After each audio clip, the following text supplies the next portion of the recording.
Kita percaya walaupun ketika kita pakai SAK etap pun Ibu, memang disarankan koperasi itu ketika memang dia setelah mengeluarkan atau merealisasikan pinjaman, dia wajib untuk menyimpan atau mengambil beberapa persen yang disepakati sebagai cadangan risiko. Jadi ketika kita bicara realisasi kredit, maka ketika anggota kita sudah selesai menandatangani akad pinjaman dan meletakkan pulpennya, maka itu risiko sudah muncul, Bu. Karena risiko sudah pindah ke pihak koperasi, tidak lagi kepada pihak anggota.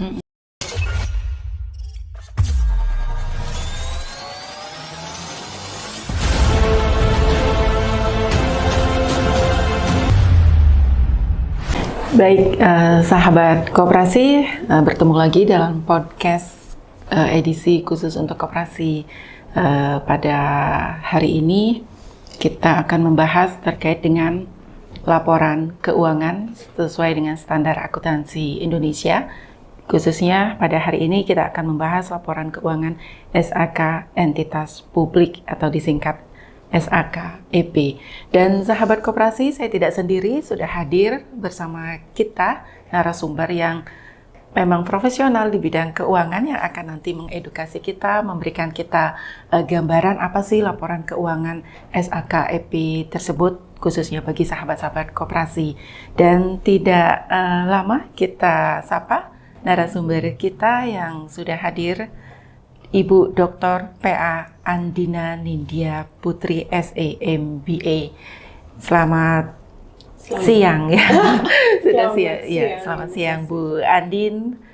Beliau adalah Direktur LPK Bali Vokasi Utama yang bergerak di bidang memang mendampingi koperasi ya Bu Andin ya. Betul Ibu. Iya.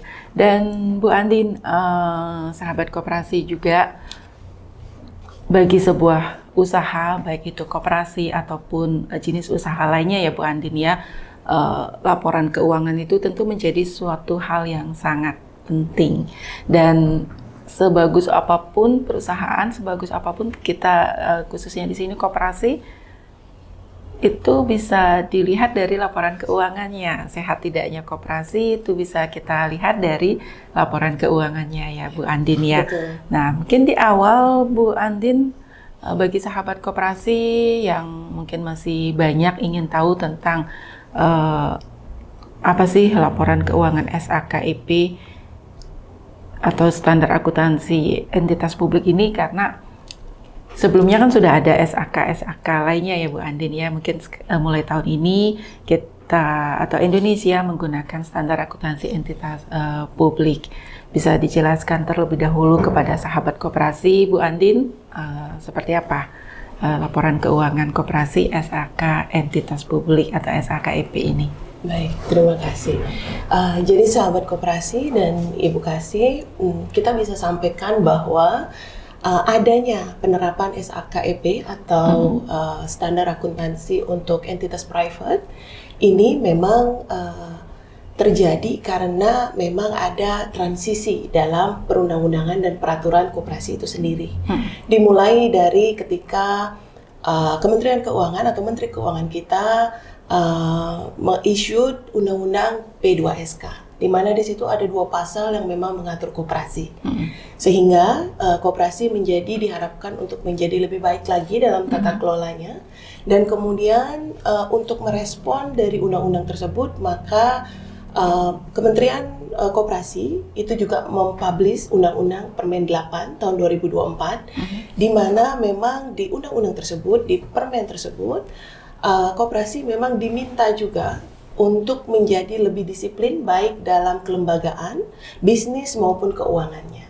Sehingga untuk merespon hal tersebut, terbitlah Permen 2 tahun 2025, di mana itu adalah menyambut dari adanya Permen 8 yang memang ketika kita bicara koperasi, maka ada koperasi sektor real, koperasi simpan pinjam, dan ada koperasi syariah juga. Nah, ketika kita bicara SAK etap yang dulu, maka untuk koperasi real, sektor real atau koperasi konsumen yang kita kenal, namun memiliki USP, biasanya dia memiliki laporan keuangan yang terpisah, sehingga tidak ada konsolidasi di situ.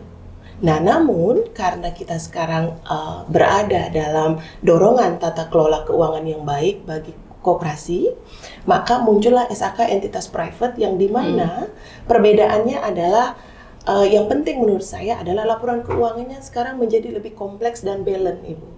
Jadi ketika kita bicara sektor real yang memiliki USP, maka di situ ada laporan yang mutlak harus dibuat atau dimiliki oleh koperasi, yaitu laporan PHU atau perhitungan hasil usaha. Nah, kemudian ada juga laporan komprehensif.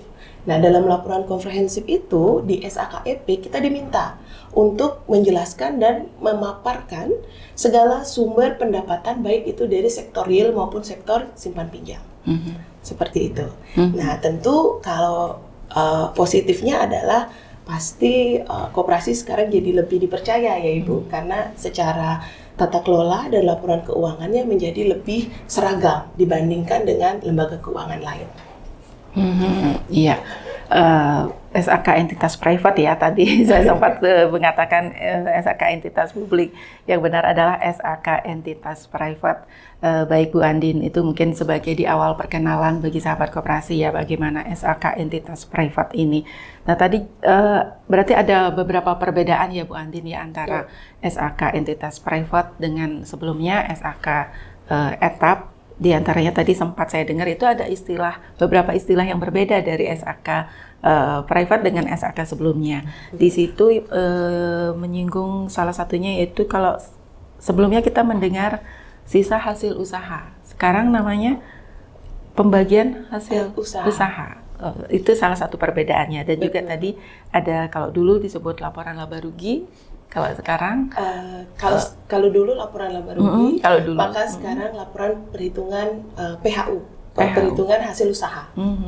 Ya berarti ada beberapa perbedaan antara SAK entitas private dengan SAK sebelumnya. Betul. Nah, ada positifnya. Tadi Bu Andin mengatakan bahwa saat ini dengan menggunakan SAK entitas private ini, positifnya yaitu koperasi jadi lebih dipercaya ya, karena seperti saya sampaikan tadi kalau laporan keuangannya bagus, tentunya koperasinya juga berarti sehat. Nah, mungkin dalam laporan keuangan koperasi dengan menggunakan SAK entitas private ini, komponen-komponennya apa saja yang disajikan nih Bu Andin? Baik, tentu setiap laporan itu Ibu memiliki perbedaannya sendiri. Nah, kita ambil aja contoh ketika kita bicara tentang laporan perubahan arus kas laporan perubahan ekuitas, maka yang ada di situ mutlak wajib adalah semua komponen yang dianggap modal oleh koperasi. Di mana kita tahu itu adalah simpanan pokok, simpanan wajib, hibah maupun cadangan-cadangan lainnya yang dimiliki oleh koperasi itu sendiri. Nah, pada saat kita melaporkan pada laporan perubahan ekuitas, maka setiap pengurangan maupun penambahan simpanan wajib maupun pokok yang merupakan refleksi dari penambahan anggota maupun pengurangan anggota akibat anggota keluar dari koperasi, maka itu dicatatkan. Sebelumnya pada SAK etap kita tidak selalu harus membuat itu setiap periode Ibu. Nah, jadi mungkin kita setiap tahun saja. Tapi sekarang karena itu merupakan salah satu dari bagian laporan keuangan yang diharuskan pada SAKEP, maka itu kita harus laporkan juga setiap bulan. Dan tidak hanya itu, ketika kita bicara tentang laporan arus kas, maka setiap pengurangan maupun penambahan kas yang terjadi akibat aksi operasional atau kegiatan operasional itu mutlak harus dilaporkan juga. Jadi begitu juga ketika kita bicara laporan komprehensif, maka kalau biasanya ketika kita bicara laporan komprehensif konsolidasi yang SAK sebelumnya itu hanya pada penghasilan ataupun kerugian yang didapat dari kegiatan operasional koperasi, misalnya simpan pinjam atau penjualan.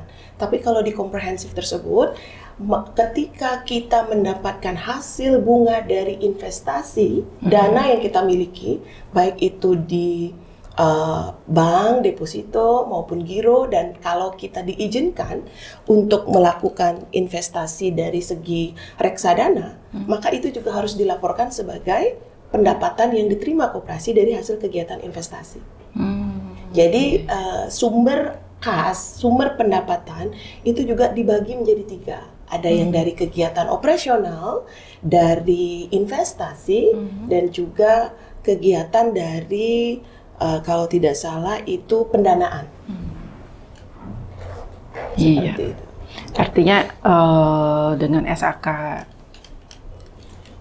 entitas private atau EP ini laporan keuangan yang disajikan lebih komprehensif, dan salah satunya tadi yang menarik yaitu terkait dengan laporan arus kas. Nah, biasanya ini nih yang dilihat apakah arus kasnya termasuk lancar atau tidak lancar. Nah, bagaimana Bu Andin ini menilai, misalnya kita melihat laporan keuangan koperasi. Yeah. Nah, kita membaca nih laporan keuangan koperasi, arus kasnya lancar atau tidak lancar, itu bagaimana kita bisa menilainya? Baik. Ketika kita melihat atau berusaha untuk mengidentifikasi laporan arus kas, karena kalau kita bicara koperasi simpan pinjam, maka itu tidak akan terlepas dari aktivitas operasi utama, yaitu adalah simpan pinjam, intermediasi antara si anggota yang membutuhkan pendanaan maupun anggota yang memiliki dana lebih untuk kita salurkan. Nah, tentu hal-hal yang wajib kita perhatikan Ibu adalah dalam kegiatannya dalam aktivitas operasional, penerimaan angsuran pinjaman anggota. Nah, biasanya itu juga kita teliti atau kita identifikasi dari seberapa efektif pembayaran bunga anggota yang ada, yang kita akui sebagai pendapatan bunga. Nah, kemudian tentu ada juga aktivitas operasi kita sendiri. Kalau kita bicara biaya, seberapa efisien biaya koperasi itu ketika kita bicara tentang gaji karyawan, kemudian kegiatan operasional, dan bunga simpanan berjangka atau bunga simpanan harian atau produk-produk simpanan yang dimiliki oleh koperasi. Nah, jadi efektivitas atau positif laporan arus kas maupun negatif laporan arus kas itu kita lihat dari sisi operasional. Seperti itu. Iya. Jadi demikian sahabat koperasi, kalau kita ingin mengetahui sehat tidaknya sebuah koperasi dilihat dari laporan keuangan, terutama arus kasnya.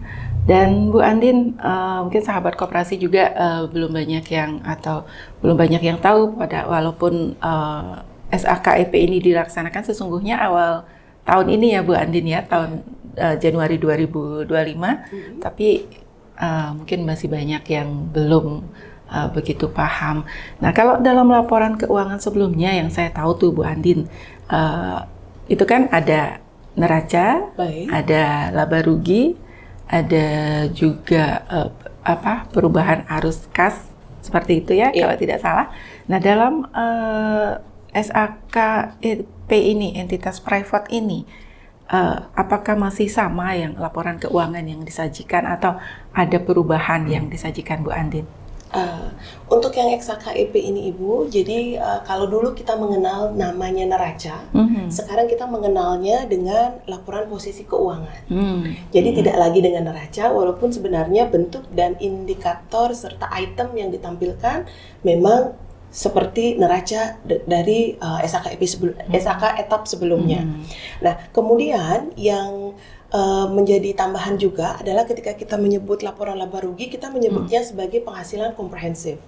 Nah, kemudian ada laporan perubahan ekuitas di situ, serta laporan arus kas. Pada SAK etap sebelumnya kita hanya mengenal 4, namun sekarang kita diharuskan untuk membuat CALK. Jadi catatan atas laporan keuangan. Ini siapa yang membuat, Bu? Kita juga, koperasi.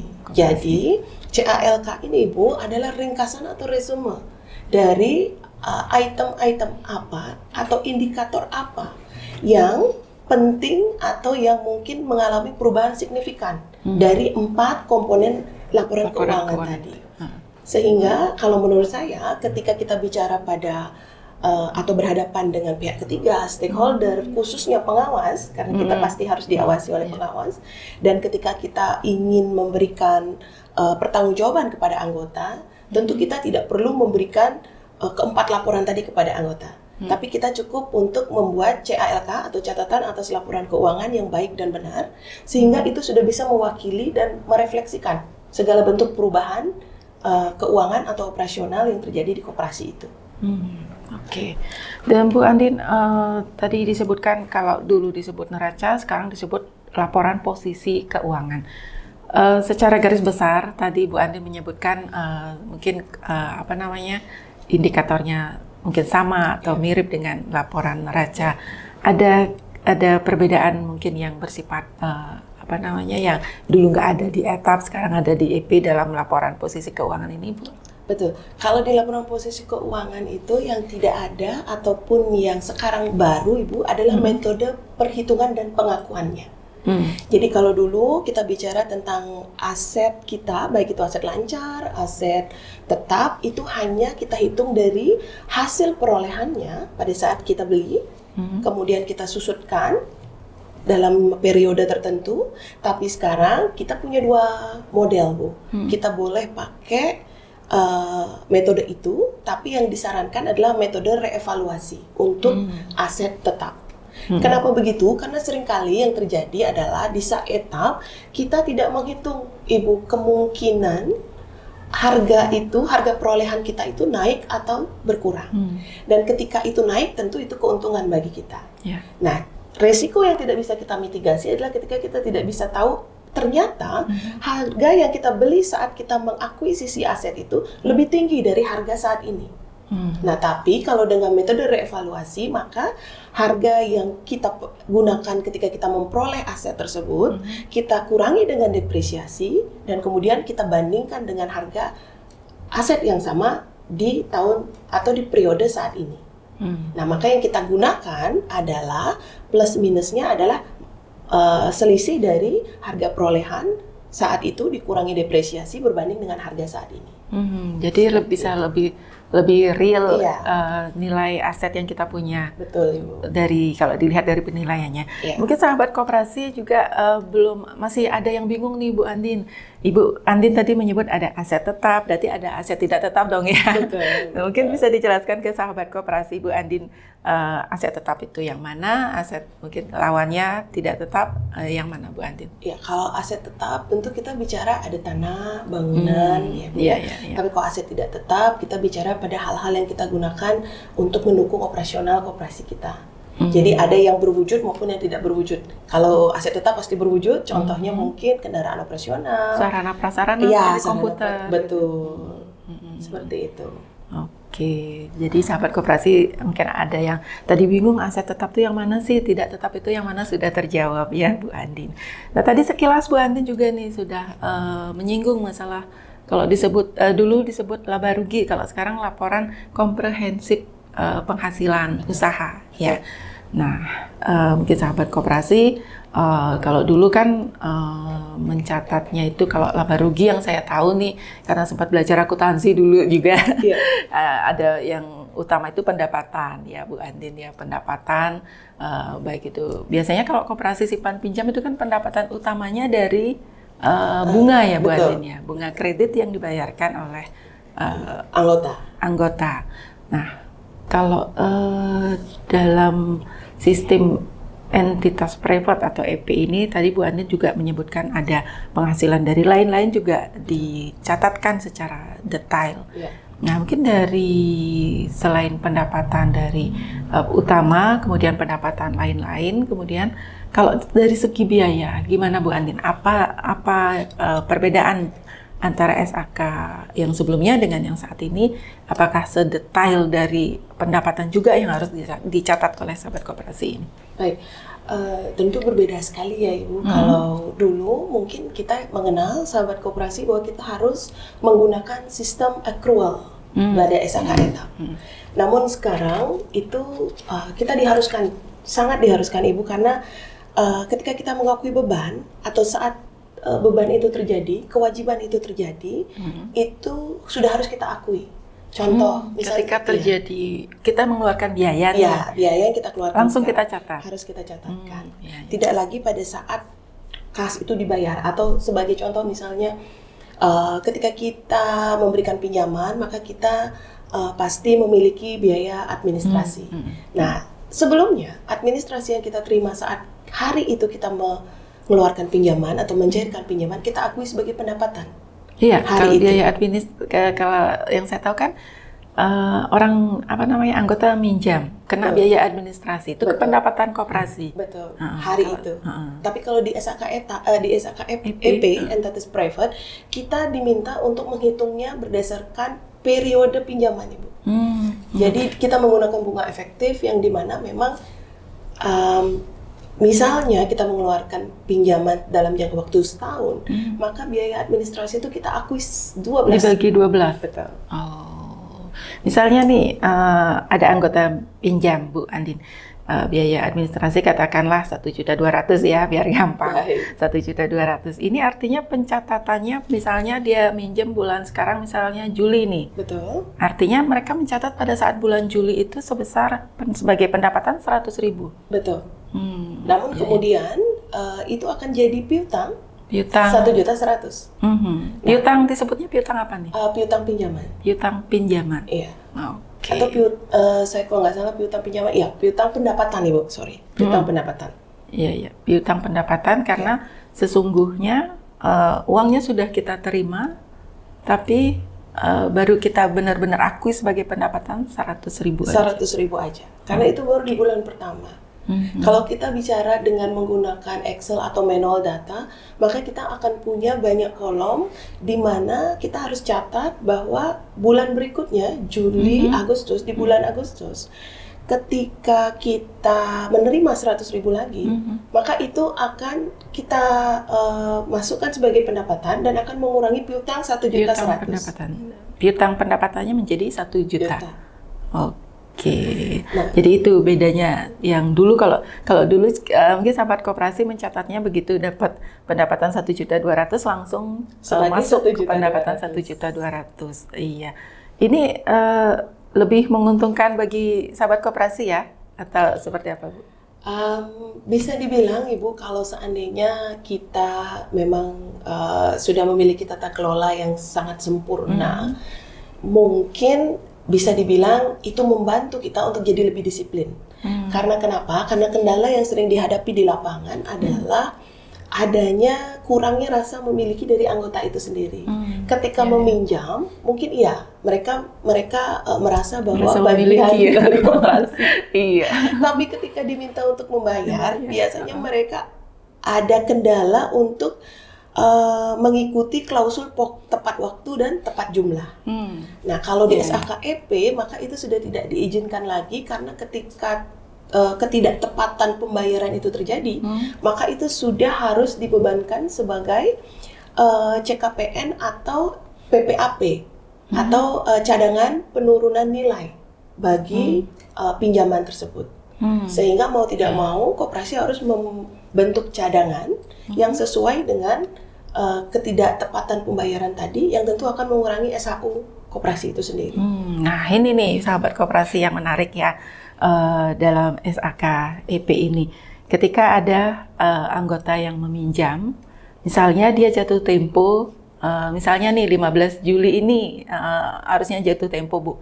Ternyata dia membayarnya, apakah dia harus tepat membayar mungkin sebelum 15 Juli atau paling lambat 15 Juli. Nah kalau lebih dari itu, ini sahabat koperasi harus membentuk cadangan CKPN, cadangan penurunan nilai pinjaman ya. CKPN harus membentuk itu. Kalau dulu mungkin tidak kalau dulu misalnya kan saya pernah dengar juga kalau kita minjem di koperasi itu yang penting tidak lewat bulan membayarnya. Nah, berarti sekarang tidak boleh. Ya, sebenarnya Ibu itu bergantung lagi pada peraturan kelembagaan masing-masing koperasi atau persus dari SOP operasional koperasi itu sendiri. Berarti koperasi satu beda dengan koperasi yang lain. Betul, tapi seyogianya ketika kita akan menerapkan SKEP, kita sudah tidak boleh lagi menganut pasal asal bayar di bulan yang sama. Iya. Betul, karena ketika kita komit untuk menjalankan SKEP, 1 hari keterlambatan, maka kita sudah wajib membentuk cadangan kecukupan penurunan nilai atau CKPN, Ibu. cadangan kecukupan penurunan nilai. Iya. Ini istilah baru soalnya, Bu. Saya juga agak-agak Iya, karena ini baru ya, jadinya kita masih banyak belajar Betul, juga, Bu, betul. ya. Dan sahabat koperasi juga harus banyak membaca juga, banyak belajar apa sih SAKIP itu, karena ternyata SAKIP ini melatih kita biar disiplin. Betul. Nah fungsinya nih, Bu, mungkin sahabat koperasi juga ingin tahu. Kalau misalnya tidak tepat membayar dari nasabah, ya katakanlah seperti itu, kita harus membentuk, atau sahabat koperasi harus membentuk CKPN. Nah, keuntungan atau manfaat dari sahabat koperasi setelah membentuk CKPN ini apa, Bu Andin? Kita percaya walaupun ketika kita pakai SAK etap pun, Ibu, memang disarankan koperasi itu ketika memang dia setelah mengeluarkan atau merealisasikan pinjaman, dia wajib untuk menyimpan atau mengambil beberapa persen yang disepakati sebagai cadangan risiko. Jadi ketika kita bicara realisasi kredit, maka ketika anggota kita sudah selesai menandatangani akad pinjaman dan meletakkan pulpennya, maka itu risiko sudah muncul, Bu. Karena risiko sudah pindah ke pihak koperasi. Tidak lagi kepada pihak anggota. Karena apa? Karena tentu perubahan karakter bisa terjadi di situ. Nah, PPAP atau CKPN ini berfungsi ketika terjadi perubahan karakter yang memang akhirnya mengharuskan default atau anggota kita gagal bayar. Kalau kita tidak memiliki CKPN atau yang saat ini mungkin lebih dikenal oleh teman-teman adalah PPAP, ya, jadi kemungkinan ketika kerugian itu terjadi di akhir tahun kita harus melaporkan pada anggota, maka SHU final kita, Ibu, yang neto, yang bruto itu harus kita kurangi dulu untuk menutup kerugian yang terjadi dari anggota kita yang gagal bayar tadi.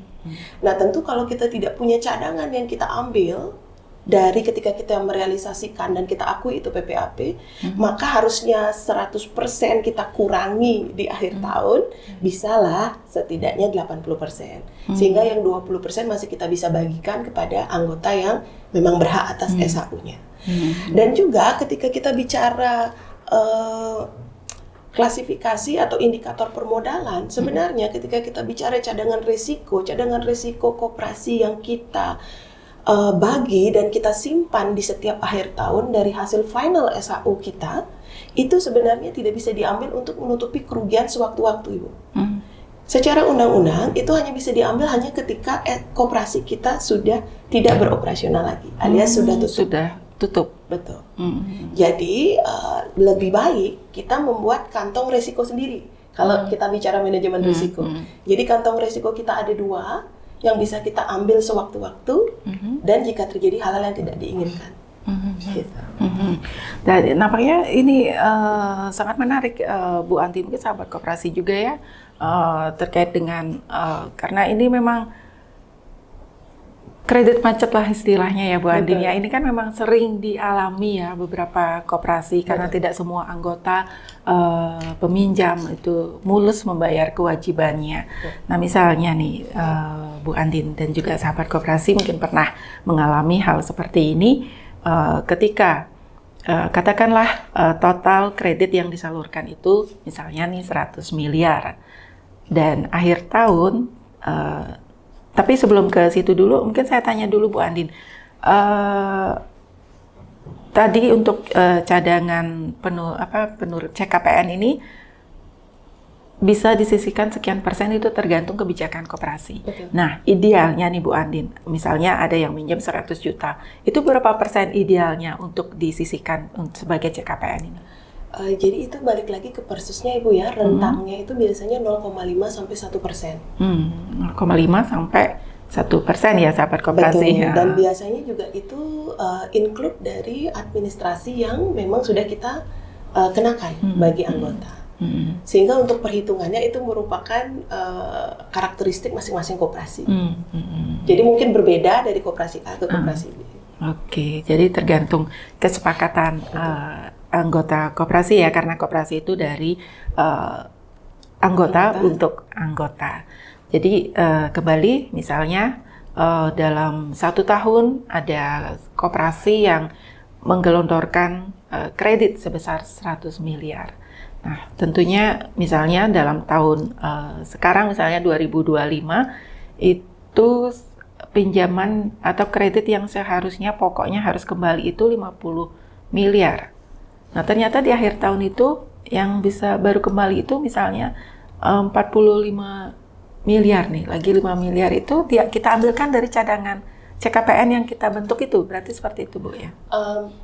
Bisa juga kita klasifikasi dulu Ibu, dari 100 miliar itu yang ada dalam status atau kita sebut dia klasifikasi ya, karena kan ada lancar, kurang lancar, iya. kemudian diragukan, kemudian macet. Nah, jadi masing-masing klasifikasi kelompok ini memiliki perhitungan dan potongan persentase CKPN yang berbeda-beda. Oh, yang berbeda-beda, tidak sama. Betul. Kalau kita lancar, maka tentu itu kita bisa kenakan 0 ataupun 0,5%. Tapi kalau kurang lancar, maka itu sudah pasti di angka 10%. Ya.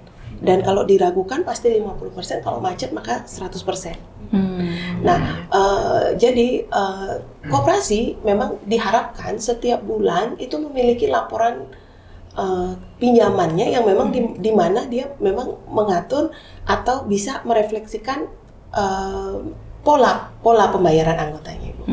Dan kemudian tentu ketika kita bentuk CKPN, kita diminta juga Ibu untuk menghitung perbandingan antara pokok dan tanggungan total dari anggota yang anggap saja kurang lancar berbanding dengan agunan yang dimiliki koperasi.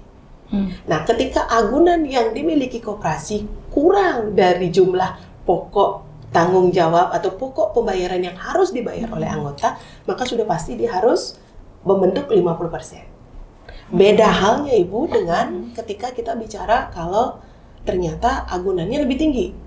Maka kita tidak perlu Ibu, ketika default terjadi, gagal bayar terjadi, kita hanya dekati anggota, kita bantu solusi, kita selesaikan melalui agunan.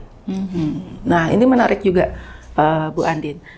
Mungkin sahabat koperasi praktek di lapangan juga pernah apakah memungkinkan nih Bu Andin, tadi Ibu menyebutkan bagaimana kalau pinjamannya itu lebih besar, lebih besar dari nilai agunan, itu bisa terjadi Bu? Bisa terjadi jika SOP manajemen risiko koperasi tersebut belum sempurna, Ibu. Oh iya. Nah, karena untuk persus manajemen risiko dengan adanya SAEP ini atau SAK Entities Private, kita diharapkan atau diharuskan memilikinya. Nah, yang paling basic aja adalah bagaimana cara kita melakukan survei, kemudian indikator ketepatan atau kepantasan anggota untuk kita beri pinjaman seperti apa, dan kemudian juga untuk agunan tertentu dengan tahun tertentu berapa persen jumlah yang berani kita berikan. Karena setiap koperasi biasanya beda-beda, Bu. Ya, anggap saja contoh kalau seandainya kita menerima pinjaman dengan agunan sepeda motor untuk usia 5 tahun ke belakang. Maka mungkin kita tidak akan memberikan sebanyak 60% pinjaman, ya kan, dengan agunan itu. 60% sampai 70 ya. Betul. Tapi kan kalau tahunnya baru ya Bu, dan kondisinya juga bagus. Iya. Nah, berbeda halnya dengan kita mungkin diberikan agunan di pinggir jalan Sunset Road gitu ya Bu ya. Tidak 100%, tapi setidaknya 75 sampai 80 bisa diberikan dengan syarat-syarat tertentu kan. Tapi kalau misalnya kita bayangkan kita punya di tanah yang hanya peruntukannya untuk persawahan, maka beda lagi kan Bu. Jadi itu bergantung pada proses komite koperasi itu sendiri sebelum pinjaman itu dicairkan. Ini khususnya pinjaman yang mungkin nilainya besar ya Bu Andin, perlu dilakukan istilahnya appraisal dulu terhadap agunan yang dimiliki oleh si calon peminjam ini. Dan Bu Andin saat ini kan seperti saya sampaikan tadi, kalau SAK entitas private ini memang menuntut sahabat-sahabat koperasi untuk disiplin dalam membuat laporan keuangan. Nah, ketika laporan keuangan itu sudah dibuat, Bu Andin. Ini kan karena apakah untuk mengetahui apakah laporan keuangan yang kita buat itu sudah benar sesuai dengan SAK atau belum, itu tentu ada pengawasnya Bu Andin di dalam koperasi atau seperti apa? Betul. Biasanya Ibu, kita pasti memerlukan akuntan publik atau akuntan publik atau auditor untuk membantu kita memberikan masukan apakah memang sudah sesuai dengan aturan yang berlaku. Nah, keberadaan akuntan publik juga menurut saya memang sudah diatur sekarang Ibu, karena kalau dahulu kita mengenal bahwa koperasi dengan aset 15 miliar sudah harus diawasi, tapi sekarang SAKEP ini mengisyaratkan bahwa koperasi dengan modal 5 miliar sudah harus dilakukan audit oleh akuntan publik. Ini wajib ya? Wajib. Kalau dulu kita baru tahu bahwa KUK 34 saja Bu, di mana memang yang anggotanya itu memang sudah di atas 5.000 orang dan asetnya sudah di atas 250 miliar. Tapi sekarang karena proksinya menggunakan modal, maka maksimum 5 miliar itu sudah harus diaudit oleh akuntan publik.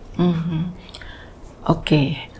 Bagi sahabat koperasi ini juga informasi terbaru ya Bu Andin, maksimal aset dimiliki oleh koperasi oleh 5 miliar itu wajib diaudit oleh akuntan publik. Nah ini di audit oleh akuntan publik ini setiap tahun atau setiap semester atau berapa lama nih Bu Andin? Biasanya dia setiap tahun. Setiap tahun. Ibu, ketika kita akan melakukan rapat anggota dan kita harus laporkan juga pada anggota bahwa akuntabilitas dan transparansi keuangan kita baik dan kemudian juga kita mungkin mendapatkan nilai yang bagus misalnya, wajar tanpa pengecualian, menurut saya anggota pun akan lebih bangga dan lebih percaya pada koperasinya. Oke, berarti setiap tahun ya sahabat koperasi ini wajib untuk mengundang akuntan publik untuk melakukan audit di koperasinya. Hal ini juga untuk menumbuhkan kepercayaan dari para anggota untuk semakin mempercayai koperasi, karena saat ini ada juga beberapa koperasi yang mungkin sudah tidak lagi dipercaya oleh anggotanya sendiri. Betul. Karena laporan keuangannya tidak transparan dan juga mungkin karena tidak ada transparansi dicurigai ada praktek-praktek tidak baik ya di dalam koperasi itu. Nah, dalam SAK entitas privat ini Bu Andin, bagaimana penyajian kalau di dalam neraca itu kan, kalau dulu kita sebut neraca ya, masih belum move on nih. Dulu masih kita sebut neraca, kalau sekarang laporan posisi keuangan kan itu kan ada aktiva, ada pasiva ya. Betul. Nah mungkin dalam aktiva itu merupakan harta yang dimiliki oleh koperasi, dan kalau pasiva itu kan kewajiban-kewajiban yang masih harus ditanggung oleh koperasi pada tahun berikutnya. Bisa sedikit diberi gambaran Bu Andin kepada sahabat koperasi kita dalam laporan posisi keuangan ini apa saja sih indikatornya? Kalau tadi kan sudah laporan laba rugi dulu ya. Betul. Kalau sekarang laporan komprehensif. Nah, apa saja di bagian aktiva itu yang harus disajikan oleh sahabat koperasi Bu Andin? Baik, kalau di aktiva kita bicara koperasi rumah pinjam, pasti itu ada kas Ibu ya, kas yang baik dimiliki oleh koperasi. Yang paling pertama ini biasanya ya. Cash in hand, ataupun juga ada kas yang disimpan atau ada pada bank, atau kita sebut saja kas antar bank atau antar koperasi, karena biasanya kan kita menjalin kemitraannya Ibu ya. Nah kemudian tentu ada piutang-piutang yang tentunya masih kita bisa dapatkan dan tagih, kemudian aset-aset tetap tadi. Dan kemudian kalau kita bicara kewajiban, pasti yang paling mutlak adalah simpanan anggota, karena itu adalah utang kita. Nah kemudian juga kalau misalnya kita sudah dipercaya, kemudian mendapatkan pendanaan dari pihak ketiga, maka utang pihak ketiga juga wajib kita cantumkan di situ. Nah namun kalau di neraca tentu ekuitasnya juga harus dicantumkan Bu. Jadi ada modal itu baik dari simpanan wajib, pokok, hibah, dan kemudian jika ada SAU yang belum kita bagi. Namun sejatinya ketika kita bicara neraca ini, lebih baik Ibu, kita membuatnya dalam rentang 2 periode, sehingga di situ kita bisa lihat ada perbandingan periode sebelumnya dan periode yang sekarang, sehingga di situ kita ada mungkin catatan-catatan kalau seandainya terjadi penurunan dan pengurangan yang kita bisa lebih aware dan lebih teliti lagi, kemudian kita bisa lakukan yang terbaik untuk memperbaiki. Jadi memang saya menyarankan ketika kita bicara tentang laporan posisi keuangan atau neraca, sebaiknya memang ada perbandingan, baik itu dari bulan yang sama di tahun sebelumnya dengan bulan yang sama saat ini di tahun ini. Kita menampilkan laporan posisi keuangan ini dalam 2 periode, misalnya nih sekarang tahun 2025 ya, tahun 2 laporan keuangan atau laporan posisi keuangan tahun 2024 tentu sudah dibuat ya oleh sahabat koperasi. Betul. Nah, ini disandingkan dengan laporan posisi keuangan tahun 2023 berarti. Iya. Berarti di situ kita bisa menganalisa apakah terjadi penurunan aset ataukah terjadi peningkatan aset. Nah, mungkin yang penting di dalam laporan posisi keuangan nih Bu Andin nih, yang sering dialami oleh sahabat koperasi mungkin terkait dengan pencatatan piutang. Nah, pencatatan piutang ini kan kita mengenal juga ya Bu Andin ya, kalau dulu kalau tidak salah ada cadangan piutang tidak tertagih ya. Nah, ini yang mungkin sahabat koperasi bertanya, yang dimasukkan ke dalam catatan piutang ini apakah pinjaman yang belum dibayar-bayar oleh anggota itu semua masuk ke piutang Tidak tertagih. Piutang tidak tertagih atau tadi yang CKPN itu, atau seperti apa Bu? Kalau kita masukkan dia ke dalam, sebentar saya mengingat dulu neraca yang saya punya, bahwa ketika kita bicara tentang piutang, maka di situ di bawahnya Ibu biasanya ada bentuk PPAP yang kita kurung, alias itu mengurangi. Ya, itu kalau dulu istilahnya piutang, cadangan piutang tidak tertagih dulu ya. Saya belajar dulu ingatnya itu. Ya. Ya. Jadi memang dia bisa dipersamakan atau dimasukkan ke dalam piutang itu, karena kan piutang biasanya piutang yang belum kita tagih itu kan totalnya berapa gitu ya. Kemudian di situ biasanya ada PPAP-nya juga di bawahnya biasanya. Iya, artinya ini juga penting, jangan sampai kita begini Bu Andin dan sahabat koperasi juga, jangan sampai kita terus mengakui itu sebagai piutang, padahal mungkin dia sudah masuk dalam kategori yang tadi Bu Andin sebutkan, ada yang kurang lancar, ada yang diragukan, ada yang bahkan macet. Jangan sampai itu kita terus catat sebagai piutang. Sehingga kelihatannya kita punya koperasi kita asetnya itu besar atau tinggi, padahal aset yang kita punya itu tidak sebesar itu. Ini juga penting ya Bu Andin ya. Nah, oke. Makanya biasanya Ibu di setiap akhir tahun, ketika kita mungkin punya cadangan yang sudah kita anggap macet dan kita hapus bukukan, atau kita sudah selesaikan dengan penjualan agunan, maka ketika kita mengurangi itu dalam klausul atau indikator kelompok aset, kita biasanya buatkan juga berita acaranya, Bu.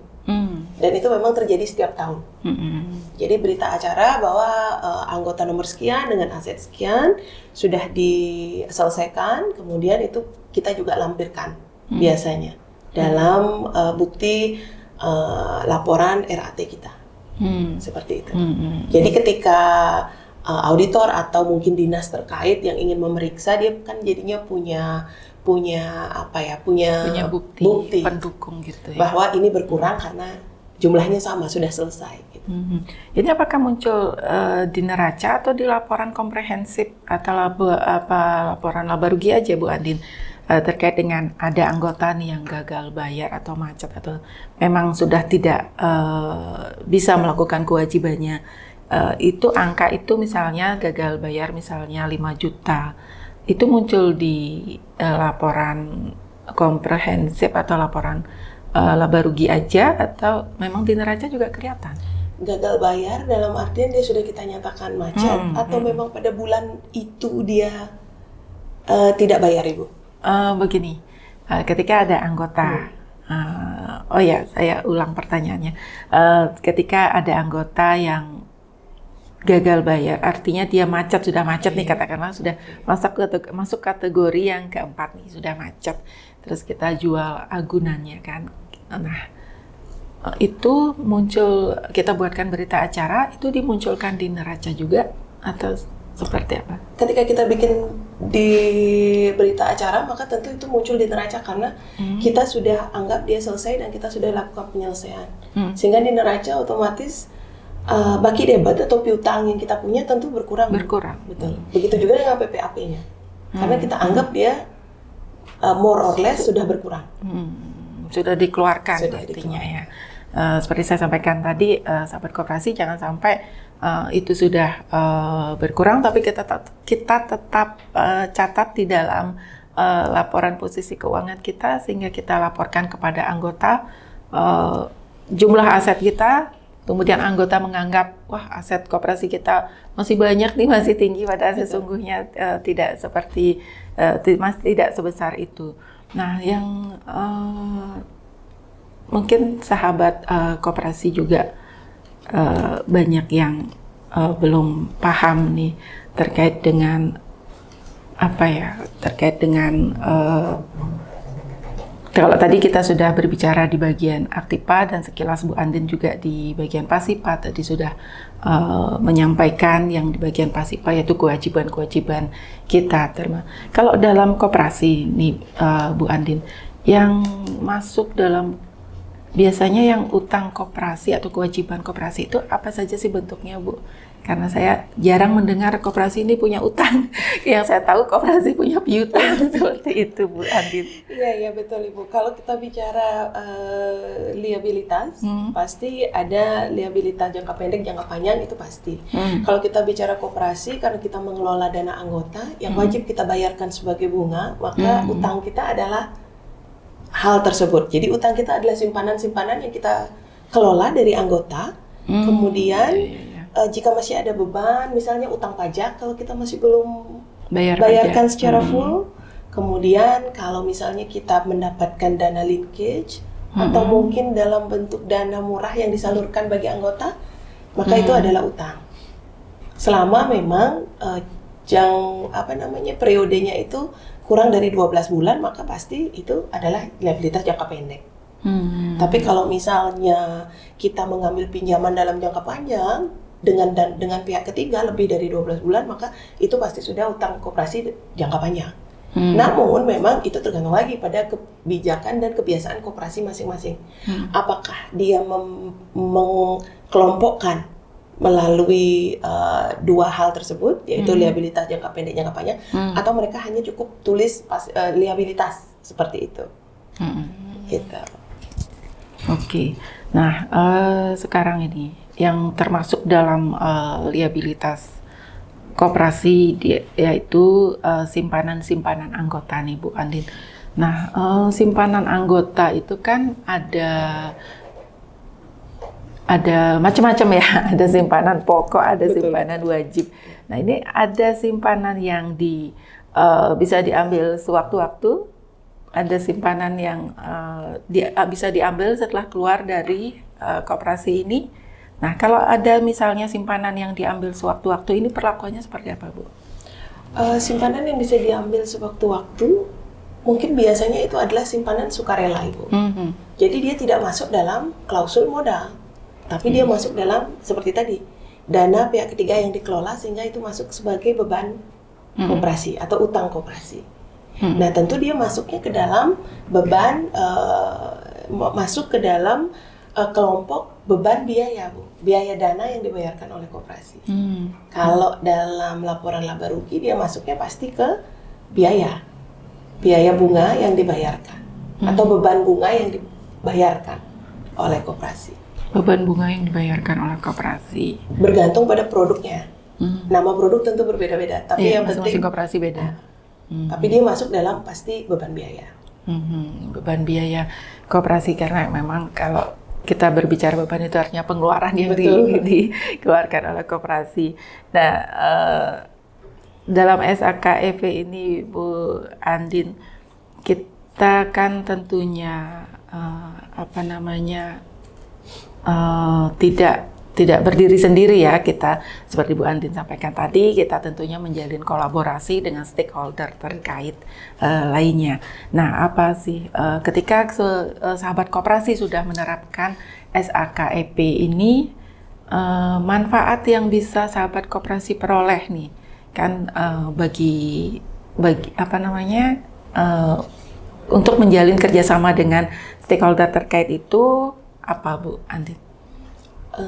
Tentu yang saya rasakan manfaatnya itu ketika koperasi itu sudah mulai menerapkan tata kelola yang baik, pencatatan yang baik, kemudian kedisiplinan untuk memang merancang SOP dan persus yang digunakan kemudian ditaati dalam kegiatan operasionalnya. Tentu yang bisa kita dapatkan manfaatnya adalah kepercayaan anggota bahwa kita sudah transparan dan akuntabel. Nah, itu yang pertama. Kemudian tentu kepastian hukum juga. Karena kalaupun jika terjadi sesuatu untuk hal-hal yang mungkin kita tidak inginkan, kita punya proof atau bukti, Bu. Jadi kalaupun ingin dilakukan pembuktian terbalik, ketika kita sudah punya catatan itu dengan baik, maka kita sudah tidak perlu takut karena semuanya sudah terrekod. Seperti tadi, kita sudah transparan dan akuntabel.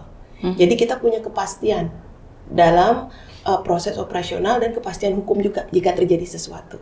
Nah, kemudian tentu ketika kita membutuhkan pengawasan atau audit dari pihak ketiga, maka kita tidak perlu lagi melakukan pengulangan pencatatan. Karena semua sudah gampang untuk diawasi dan dimengerti. Sehingga di situ kita bisa meminimalkan kesalahpahaman.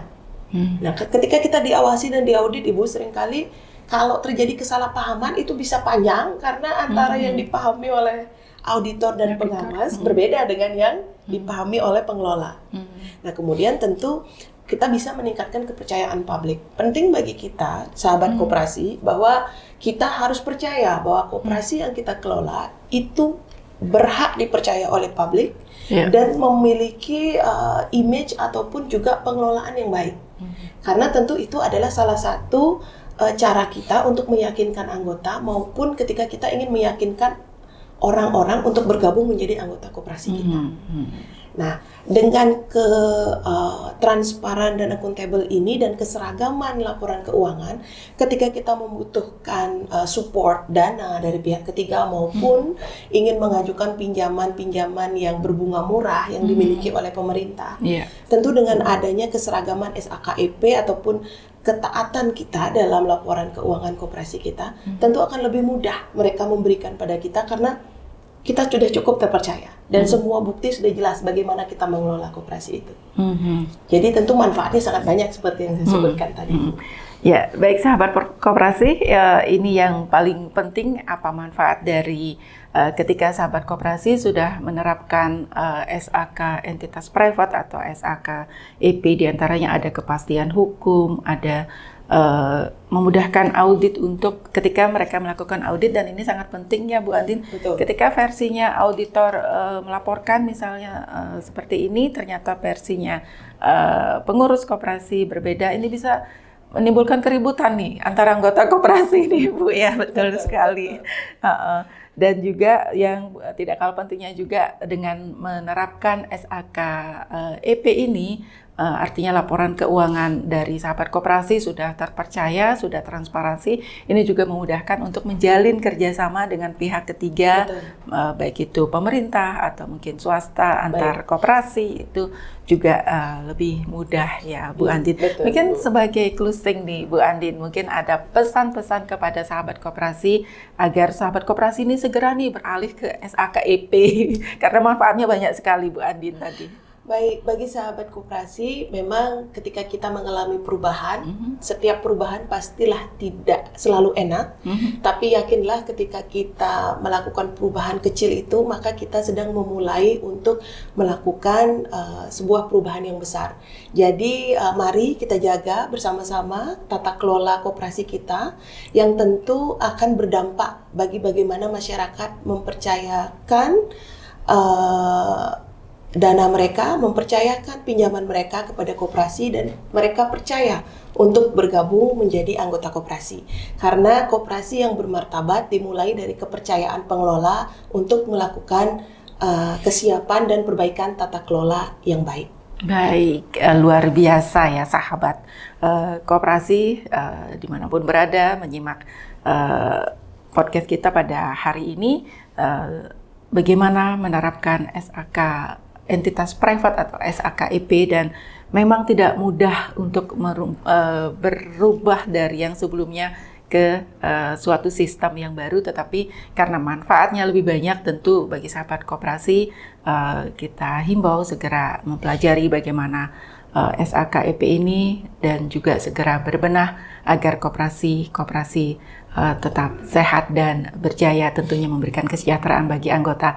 Baik sahabat koperasi, demikian perbincangan saya dengan narasumber kita selama sepanjang tadi dengan Ibu Dr. PA Andina Nindya Putri SE MBA, dan banyak manfaat yang bisa kita peroleh. Saya sampaikan terima kasih atas kebersamaannya dan sampai jumpa pada podcast berikutnya.